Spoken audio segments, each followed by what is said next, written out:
Hi everyone, ఈరోజు sweet corn కీరా salad చూపిస్తున్నా అండి. ఇది చాలా టేస్టీగా ఉంటుంది. దీనికోసం ఉడికించిన స్వీట్ కార్న్ కావాలి. ఒక కప్పు స్వీట్ కార్న్, ఒక హాఫ్ కప్ వచ్చి కీరా, కొన్ని ఆనియన్స్, కొన్ని టమాటోలు సరిపోతాయి.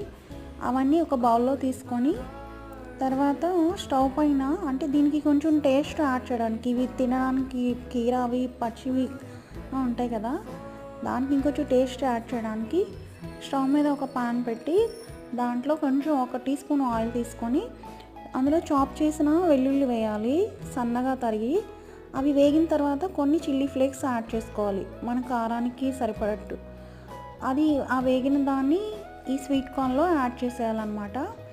తర్వాత సాల్ట్, కాస్త లెమన్ పిండుకుంటే సరిపోద్ది. చాలా టేస్టీ సలాడ్ రెడీ అయిపోద్ది. నేను డిన్నర్గా తీసుకుంటాను.